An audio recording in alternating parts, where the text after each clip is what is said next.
देव Kishan versus Ram Kishan 2002। Plaintiff Ram Kishan और कैलाश एक suit file करते हैं अपेलेंट डिफेंडेंट नंबर 1 के अगेंस्ट, और उसमें प्रे ये करते हैं कि जो सेल डीड है उसे कोर्ट डिक्लेयर करे नल एंड वॉइड। प्लेंटिफ्स के अगेंस्ट भी और डिफेंडेंट नंबर 2 और 5 के अगेंस्ट भी। प्लेंट में ये अलेज किया गया है कि प्लेंटिफ्स और defendant number 2 to 5 joint Hindu family के मेंबर्स हैं, और उनमें से डिफेंडेंट नंबर 2 मदन लाल करता है फैमिली का, और वो अनड्यू इन्फ्लुएंस के अंडर है अपेलेंट डिफेंडेंट नंबर 1 के। आगे प्लेंट में ये अलेज किया गया कि जो 2 घर हैं वो जॉइंट फैमिली प्रॉपर्टी है, हिंदू फैमिली को बिलोंग करती है, और डिफेंडेंट नंबर 2 ने ये 2 हाउसेस बेचे हैं अपेलेंट डिफेंडेंट नंबर 1 को, और कंसिडरेशन ली है 2000 रुपीज की, जबकि जो ओरिजिनल वैल्यू है इन 2 घरों की वो 16,000 रुपीज के आसपास है।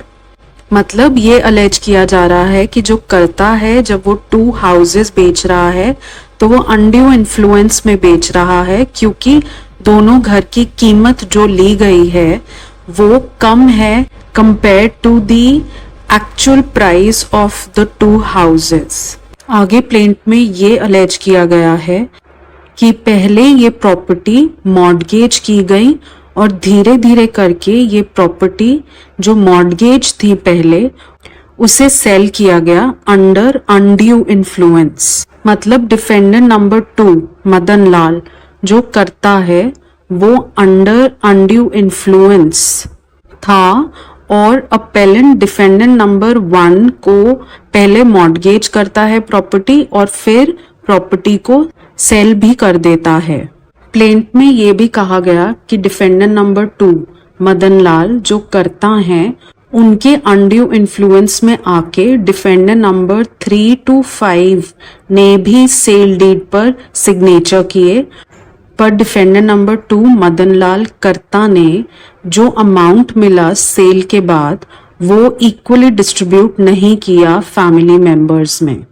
आगे प्लेंटिफ्स ने यह अलेज किया कि डिफेंडेंट नंबर 2 मदन लाल करता ऑफ द फैमिली वो अनड्यू इन्फ्लुएंस में आके अपेलेंट डिफेंडेंट नंबर 1 को पहले प्रॉपर्टी मॉर्गेज कर देता है और उसके बाद सेम प्रॉपर्टी सेल भी कर देता है। इसलिए कहा जा रहा है कि ये जो सेल डीड है और मॉर्गेज डीड है इन्हें डिक्लेयर किया जाए null and void against the interest of plaintiff and defendant number 2 to 5। और ये भी बोला जा रहा है कि ये जो रेंट डीड है जिसके हिसाब से प्लेंटिफ्स और defendant number 2 to 5 tenants term किए गए हैं ऑफ अपेलेंट डिफेंडेंट नंबर 1 उसको भी नल एंड वॉइड डिक्लेयर किया जाए। उसका रीजन ये लिया गया है कि कोई लीगल नेसेसिटी मौजूद नहीं थी जिसकी वजह से प्रॉपर्टी या तो मॉर्गेज की जाती या फिर बेची भी जाती। इसके जवाब में अपेलेंट डिफेंडेंट नंबर 1 ने रिटन स्टेटमेंट में ये बताया, ये अलेज किया कि जो डिफेंडेंट नंबर 2 है मदन लाल करता ऑफ द फैमिली उसने उससे लोन लिया था for legal necessity of the family, और ये लोन था एंटीसीडेंट डेट जिसकी वजह से प्लेंटिफ्स और डिफेंडेंट नंबर 2 to 5 बाउंड हैं पे करने के लिए। आगे रिटन स्टेटमेंट में अपेलेंट डिफेंडेंट नंबर 1 ने ये भी बोला कि एलिगेशंस जो लगाई गई हैं अनड्यू इन्फ्लुएंस की, इमोरल या इलीगल ट्रांजैक्शंस की, वो गलत हैं। आगे ये भी बताया गया कि डिफेंडेंट नंबर 2 करता ऑफ द फैमिली ने प्रॉपर्टीज इसलिए मॉर्गेज की थी ताकि वो अपनी बेटी विमला की शादी कर सके। बाद में फिर से वही प्रॉपर्टीज मॉर्गेज की गई और लीगल नेसेसिटी ये बताई गई कि विमला और पुष्पा की शादी की जानी थी। रिटन स्टेटमेंट में अल्टीमेटली ये बोला गया कि ये ट्रांजैक्शंस जो थी वो लीगल नेसेसिटी की वजह से की गई और प्लेंटिफ का सूट इसलिए डिसमिस कर दिया जाना चाहिए। दोनों पार्टीज को सुनने के बाद डिक्री प्लेंटिफ्स के फेवर में पास की जाती है और अपेलेंट डिफेंडेंट नंबर 1 के अगेंस्ट पास की जाती है। सेल डीड को नल एंड वॉइड डिक्लेयर कर दिया जाता है और रेंट डीड को भी नल एंड वॉइड कर दिया जाता है against plaintiff and defendant number 2 to 5। Learned munsif की इस जजमेंट से अग्रीव होकर appellant defendant number 1 first appeal prefer करते हैं, लेकिन लर्नड सिविल जज इस अपील को डिसमिस कर देते हैं और लर्नड मुंसिफ की जजमेंट को अपहोल्ड भी करते हैं। इससे भी अग्रीव होकर appellant defendant number 1 second appeal prefer करते हैं, जिसपे कोर्ट कुछ सब्सटेंशियल क्वेश्चंस फ्रेम करती है। पहला क्वेश्चन ये है कि क्या डेट लेना माइनर की शादी कराने के लिए लीगल नेसेसिटी माना जाएगा या इसे इलीगल पर्पस मानेंगे। दूसरा ये सवाल था कि क्या फादर पहले के मॉर्गेजेस को सैटिस्फाई करने के लिए कर्जा लेते हैं, उसे लीगल नेसेसिटी बोल सकते हैं या नहीं। तीसरा ये सवाल था कि पहले के मॉर्गेज को सैटिस्फाई करने के लिए प्रॉपर्टी सेल की गई और माइनर मेंबर की शादी की गई, क्या लर्नड फर्स्ट अपेलेट कोर्ट ने उसे वॉइड डिक्लेयर करके ठीक किया या नहीं। कोर्ट ने यह माना कि इस बात पे कोई दो राय नहीं है कि मॉर्गेज डीड एग्जीक्यूट की गई थी डिफेंडेंट नंबर 2 मदन लाल द्वारा in favour of appellant defendant number 1 Dev Kishan,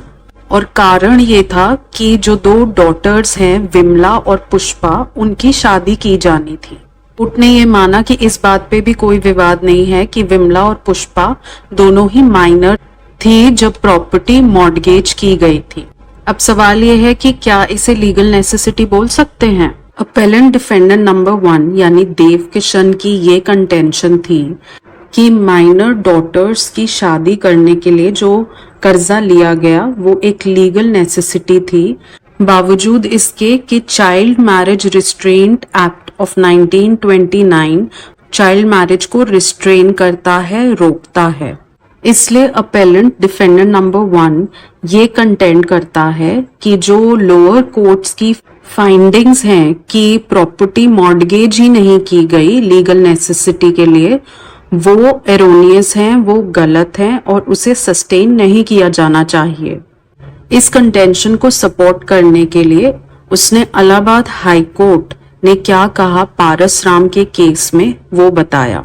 जिसके हिसाब से अगर दो माइनर्स में शादी होती है तो चाइल्ड मैरिज रिस्ट्रेंट एक्ट 1929 उस शादी को इनवैलिडेट नहीं करेगा, उस शादी को इलीगल नहीं बोलेगा। एक्ट का पर्पस है माइनर्स की शादी को रोकना, माइनर्स की शादी को प्रोहिबिट करना। लेकिन अगर फिर भी किसी तरीके से माइनर्स की शादी हो जाती है तब शादी को इलीगल या इनवैलिड नहीं करता है एक्ट। और पारस राम में बहुत क्लियरली ये होल्ड हुआ कि अगर कोई major member of joint Hindu family कर्जा लेता है माइनर की शादी करने के लिए, वो इलीगल पर्पस नहीं माना जाएगा क्योंकि शादी अपने आप में लीगल है और जो डेट है वो बाइंडिंग होगा जॉइंट फैमिली प्रॉपर्टी पे।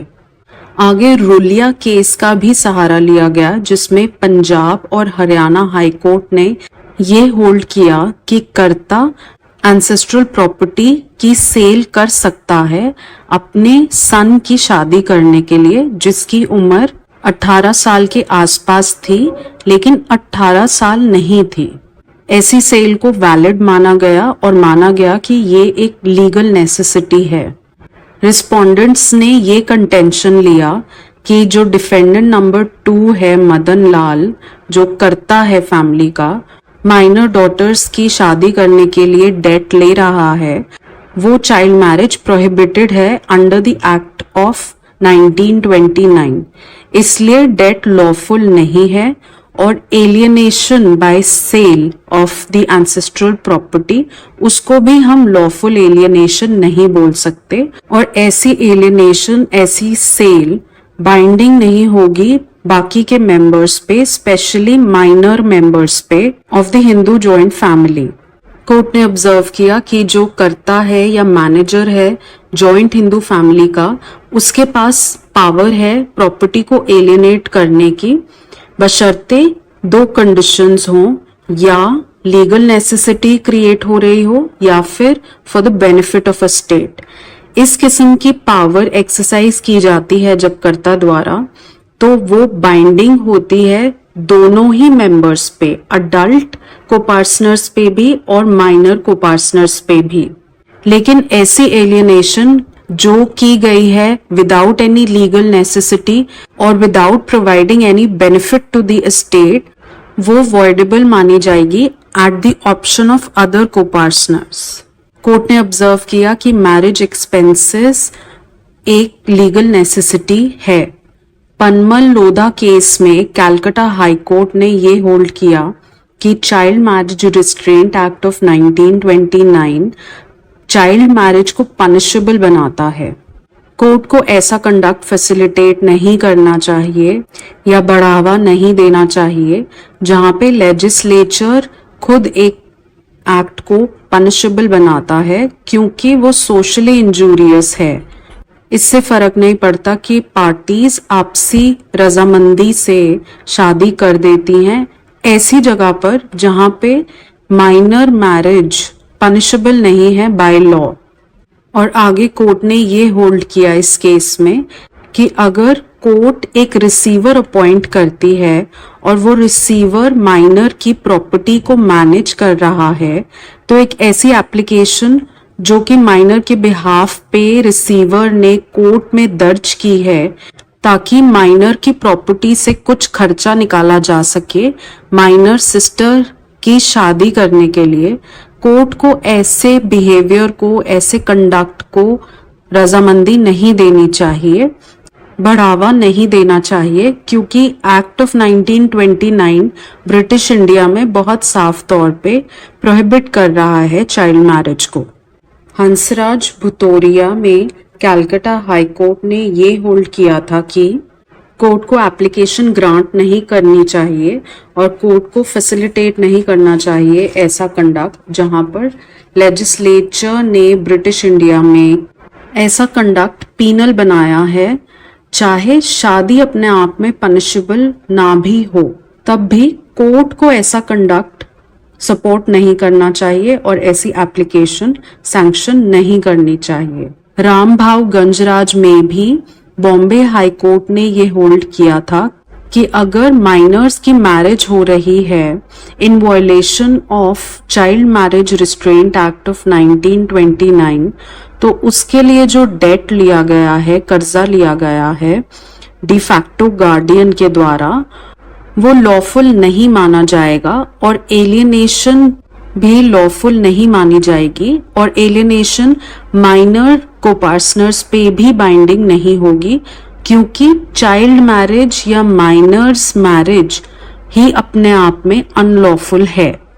उड़ीसा हाई कोर्ट ने भी महेश्वर दास केस में यही होल्ड किया था कि सेल डीड की जो कंसिडरेशन है, जो मैरिज एक्सपेंसेस के तौर पे यूज किया जा रहा था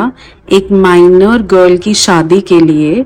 उसे वॉइड माना जाएगा, क्योंकि marriage of a minor girl unlawful है, अगेंस्ट पब्लिक पॉलिसी है। ये सारे रेफरेंस केसेस देखकर प्रेजेंट केस में कोर्ट ने ये होल्ड किया कि डिफेंडेंट नंबर 2 मदन लाल जो कर्ता हैं, उनके द्वारा किए गई एलियनेशन लॉफुल नहीं मानी जा सकती, क्योंकि जो डेट उन्होंने लिया, जो कर्जा उन्होंने लिया अपनी माइनर डॉटर्स की शादी करने के लिए, वो प्रोहिबिटेड है under the child marriage restraint act of 1929। क्योंकि मैरिज ही अपोज कर रही है पब्लिक पॉलिसी को और अनलॉफुल मानी गई है, इसलिए ऐसा डेट भी अनलॉफुल माना गया है। और अल्टीमेटली कोर्ट ने यही होल्ड किया कि एक्सपेंसेस जो भी इनकर हुए थे माइनर की शादी करने के लिए, वो लीगल नेसेसिटी कॉन्स्टिट्यूट नहीं करते। कोर्ट जब दूसरा सवाल आंसर करता है तब ये मानता है कि जो पहला सवाल था उसमें ये होल्ड हो चुका है कि कर्ता ने जो डेट लिया था वो लीगल नेसेसिटी फुलफिल करने के लिए नहीं लिया था। प्रेजेंट केस में कोर्ट ने ये भी ऑब्जर्व किया कि जो लोअर कोर्ट्स थी उनमें ये होल्ड हुआ प्रॉपर्टी एंटीसीडेंट डेट की पेमेंट करने के लिए एलियनेट नहीं की गई थी। एंटीसीडेंट डेट का मतलब ये है पहला कि डेट प्रायर इन टाइम होना चाहिए, मतलब कर्जा पहले लिया जाना चाहिए एलिनेशन से। दूसरे शब्दों में हम इसे ऐसे भी समझ सकते हैं कि जो डेट लिया गया है और जो एलिनेशन हुई है वो दोनों अलग अलग समय पे हुई है, साइमल्टेनियसली नहीं हुई है, एक साथ नहीं हुई है। दूसरा, एंटीसीडेंट डेट वो डेट है जो प्रायर इन फैक्ट है, मतलब एलियनेशन और डेट दोनों ही इंडिपेंडेंट होने चाहिए एक दूसरे से, दोनों ही सेपरेट होने चाहिए एक दूसरे से। तो एंटीसीडेंट डेट वो डेट है जो एंटीसीडेंट है टाइम में भी और फैक्ट में भी, और एंटीसीडेंट का मतलब ये है कि जो पहले ही घटित हो चुका है। तो एंटीसीडेंट डेट जब हम समझते हैं तो वो कर्जा जो पहले लिया जा चुका है in time and in fact. तो एलिनेशन की घटना बाद में आएगी, एंटीसीडेंट डेट की घटना पहले घटित हो चुकी होगी, उसे हम एंटीसीडेंट बोलेंगे। कोर्ट ने ये होल्ड किया कि डिफेंडेंट नंबर 2 मदन लाल कर्ता of the joint family property को मॉर्गेज या सेल करते हैं for the purpose of marrying minor children. Property को मॉर्गेज या सेल करने का पर्पस ये नहीं था कि वो अपने पर्सनल बेनिफिट के लिए डेट डिस्चार्ज करें, और क्योंकि ये कोर्ट पहले ही मान चुकी है कि ऐसा एक्सपेंडिचर जो माइनर चिल्ड्रन की शादी में इंकर हुआ है उसको लीगल नेसेसिटी नहीं मान सकते, क्योंकि माइनर मैरिज कॉन्ट्रवीन कर रही है एक्ट ऑफ 1929। इसलिए इस डेट को माना गया एंटीसीडेंट डेट नहीं बोल सकते, क्योंकि डेट लेने की वजह ये थी कि माइनर चिल्ड्रन की शादी की जाए। तो दूसरे सवाल में भी यही माना गया कोर्ट में कि कोई लीगल नेसेसिटी क्रिएट नहीं हो रही। तीसरे क्वेश्चन में कोर्ट ने ये होल्ड किया कि जो डेट लिया गया था वो अनलॉफुल डेट था, वो debt welfare of the joint Hindu family के लिए नहीं लिया गया, और वो debt payment of antecedent debt के लिए भी नहीं लिया गया। इसलिए ये होल्ड हुआ कि सेल डीड वॉइड है against the interest of plaintiffs. Court ने ये ऑब्जर्व किया कि सेल पर से वॉइड नहीं है बट वॉइडेबल है, और eight the option of any को पार्टनर सेल डीड को वॉइड करवाया जा सकता है। ये राइट प्लेंटिफ के पास मौजूद था कि वो चैलेंज करें सेल डीड को, और जब सेल डीड एग्जीक्यूट हुई थी प्लेंटिफ्स माइनर थे। कोर्ट ने रिले किया फकीरचंद वर्सेस सरदारनी हरनाम कौर 1967 के केस पे, जिसमें ये होल्ड किया था सुप्रीम कोर्ट ने कि अगर कर्ता की कैपेसिटी में फादर अगर कोई प्रॉपर्टी मॉर्गेज करता है जो कि जॉइंट फैमिली प्रॉपर्टी है या एंसेस्ट्रल प्रॉपर्टी है, लेकिन ये मॉर्गेज ना तो कोई लीगल नेसेसिटी की वजह से होता है ना ही for payment of antecedent debt के लिए होता है, तो उस सिनारियो में सन के पास राइट है कि वो इस किस्म के मॉर्गेज को चैलेंज कर सकता है।